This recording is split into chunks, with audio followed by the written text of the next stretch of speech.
അതുകൊണ്ട് പാതിരാത്രി ഒരുമിച്ച് കൂടിയവര് നാളെ ദുഹറിന്റെ സമയത്ത് നമ്മളെ എടുക്കുകയാ. നാളെ ദുഹറിന്റെ സമയമാകുമ്പോ ഇവിടത്തെ പള്ളിക്കാട്ടില് നിനക്ക് വേണ്ടി ഒരു 6 അടി മണ്ണിന്റെ കബറിന്റെ പണി തീരുകയാണ്. പടച്ചവനെ വിളിക്കാതെ നാളെ നിന്റെ വീട്ടിലേക്ക് ഒരു വാഹനം വരുന്നു. ഇവിടത്തെ പള്ളിയുടെ സൈഡിൽ പൊടിയടിച്ചിരിക്കുന്ന ഒരു വണ്ടിയുണ്ട്. അതിന് ഡ്രൈവർ വേണ്ട, അതിന് പെട്രോളും ഡീസലും വേണ്ട, അതിന് ആരും കഴുകി ശുദ്ധിയാക്കാറില്ല. പടച്ചവനെ വിളിക്കാതെ വരുന്ന വാഹനമോ അത് കേറാത്ത വീടില്ല മോനെ. പണക്കാരനും പാവപ്പെട്ടവനും ഒരേ വാഹനം തന്നെയാ.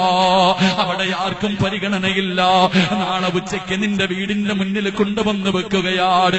അവസാനം കുളിപ്പിച്ച് പുതച്ച് കിടത്തിയിരിക്കുന്ന നിന്റെ മയ്യത്തിന്റെ മുന്നിൽ എല്ലാവരും പൊട്ടിക്കരയുകയാ. നിനക്കെല്ലാവരും ചുടുചുംബനം തരികയാ. പള്ളിയിലെ ഖതീബ് വന്നു യാസീനോദി ദുആ ചെയ്തു. അല്ലാഹുവേ നിന്റെ മയ്യത്തെടുത്തതിനകത്തേക്ക് വെച്ചിട്ട് ലാ ഇലാഹ ഇല്ലല്ലാഹ് എന്ന് പറഞ്ഞുകൊണ്ട് 6 പേര് നിന്റെ മയ്യത്ത് പൊക്കുകയാ.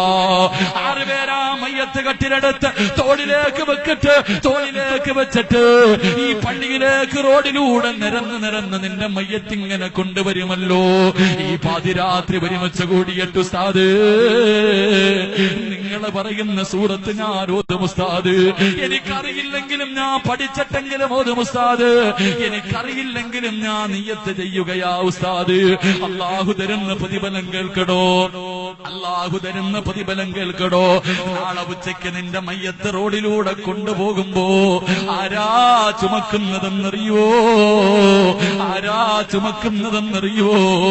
മോനെ കള്ളുകുടിയനല്ലടാ, പെണ്ണ് പിടിയനല്ലടാ, പാപം ചെയ്യുന്നവനല്ലടാ, നമസ്കാരം കഥയാക്കുന്നവനല്ല പൊന്നുമോര്. നിന്റെ മയ്യത്ത് ചുമക്കുന്നതാരെന്നറിയുവോ? അല്ലാഹുവിന്റെ മലക്കുകൾ മയ്യത്ത് ചുമക്കും ചെറുപ്പക്കാരാ. ഇന്ന് മുതൽ ഖുർആൻ ഓതുമെന്ന് തീരുമാനമെടുത്തവര് ആരാ മയ്യത്ത് ചുമക്കുന്നത്? അല്ലാഹുവിന്റെ മലക്കുകളോ. ജനിച്ചത് മുതൽ മരിച്ചത് വരെ പടച്ചവനെ മരിക്കുന്ന കാലത്തോളം ഒരു തെറ്റ് പോലും ചെയ്യാത്ത അല്ലാഹുവിന്റെ മലക്കുകൾ നിന്റെ മയ്യത്ത് ചുമക്കും പൊന്നുപോര്. എന്റെ പ്രിയമുള്ളവരെ, നാളെ നിന്നെ കബറടക്കാ. ഇവിടത്തെ പള്ളിക്കാട്ടില് കബറ് കുടിക്കുമല്ലോ. ഈ നാട്ടില് കബറ് കുടിക്കുന്ന മനുഷ്യനെ നിനക്കറിയുമെങ്കിൽ ചോദിക്ക് ചെറുപ്പക്കാരാ. ഈ നാട്ടിലെ കബറ് കുടിക്കുന്ന മനുഷ്യനോട് ചോദിക്ക്, ആരെയെങ്കിലും കബറടക്കാൻ ഇവിടെ കുടിവെട്ടിയപ്പോ വല്ല അനുഭവവും ഉണ്ടായിട്ടുണ്ടോ? വല്ല അത്ഭുതവും ഉണ്ടായിട്ടുണ്ടോ? എന്റെ പ്രിയമുള്ളവരെ, അല്ലാഹുവിന്റെ ഖുർആനിനെ സ്നേഹിക്കുന്നവനുണ്ടല്ലോ, ഖുർആൻ ഓതുന്നവനുണ്ടല്ലോ, അവനെ കബറടക്കുന്നതിന് വേണ്ടി കബറ് കുടിക്കുമ്പോ മണ്ണിന് പോലും സുഗന്ധവാ ചെറുപ്പക്കാരാ. മണ്ണിന് പോലും വാസനയാവോര്. ഇതെന്റെ കയ്യിൽ നിന്ന് പറഞ്ഞതല്ല, നിങ്ങൾ എന്റെ കയ്യിൽ നിന്ന് പറഞ്ഞതല്ല. അല്ലാഹുവിന്റെ പ്രവാചകന്റെ പ്രിയപ്പെട്ട സഹാബി മഹാനായ സഅദ് ഇബ്നു മുആദ് റളിയല്ലാഹു തആല അൻഹു 30-ാമത്തെ വയസ്സിൽ മുസ്ലിമായി, 36-ാമത്തെ വയസ്സിൽ വഫാത്തായി. 6 കൊല്ലമാണ് മുസ്ലിമായി ജീവിച്ചത്. ജനിച്ചപ്പോഴേ മുസ്ലിമല്ല. 6 കൊല്ലമാണ് മുസ്ലിമായി ജീവിച്ചത്. ആ ചെറുപ്പക്കാരൻ മരിച്ചപ്പോൾ അല്ലാഹുവിന്റെ അർശ് കുലുങ്ങി മോര്.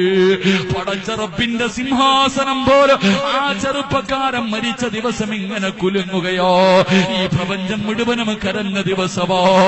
അല്ലാഹുവേ, അന്ന് മുഖത്ത് വല്ലാത്ത പുഞ്ചിരിയായിരുന്നു.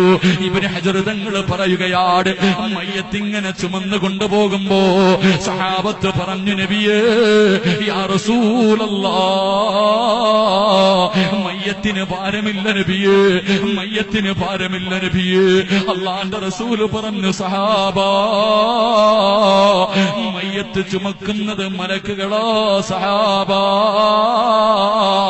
എനിക്ക് നടക്കാ സ്ഥലമില്ല സഹാബാ. 70,000 മലക്കുകൾ ഇറങ്ങി വന്നിട്ട് എന്റെ തള്ളവരുടെ കുത്തിയെട്ടാട് പ്രവാചകൻ നടന്നുപോയത്. ഇബ്നു ഹജർ തങ്ങൾ പറയുകയാ, കബറ് കുഴിക്കുന്ന മനുഷ്യൻ നോക്കുമ്പോൾ ഖബർ കുടിക്കുന്ന മനുഷ്യൻ നോക്കുമ്പോ മണ്ണിന് വല്ലാത്ത സുഗന്ധമാണ്, മണ്ണിന് വല്ലാത്ത സുഗന്ധമോ. ആരും കാണാതെ ഒരു പിടി മണ്ണ് വാരി മടിയിൽ വെച്ചു. തന്റെ വീട്ടിൽ ചെന്ന് നോക്കിയപ്പോ മണ്ണിന് വല്ലാത്ത സുഗന്ധമോ. അല്ലാഹുവേ, കസ്തൂരിയായി മാറിയിരിക്കുകയാ. ആ ഖബർ കുടിച്ച മനുഷ്യന് സഅദ് ഇബ്നു മുആദ് റളിയല്ലാഹു തആല അൻഹുവിനെ സ്വപ്നം കണ്ടു. അവിടെന്ന് ചോദിച്ചു, സഅദ് തങ്ങളെ, ഈ പ്രതിഫലം കിട്ടാറുള്ള കാരണമെന്താ? ഈ പ്രതിഫലം കിട്ടാറുള്ള കാരണമെന്താ? നിങ്ങളുടെ 6 അടി മണ്ണിലെ മണ്ണിന് പോലും വാസനയായിരുന്നല്ലോ. പാതിരാത്രി ഒരുമിച്ച് കൂടിയ ചെറുപ്പക്കാരാ, സഅദ് തങ്ങൾ പറഞ്ഞത് എന്തെന്നറിയുവോ?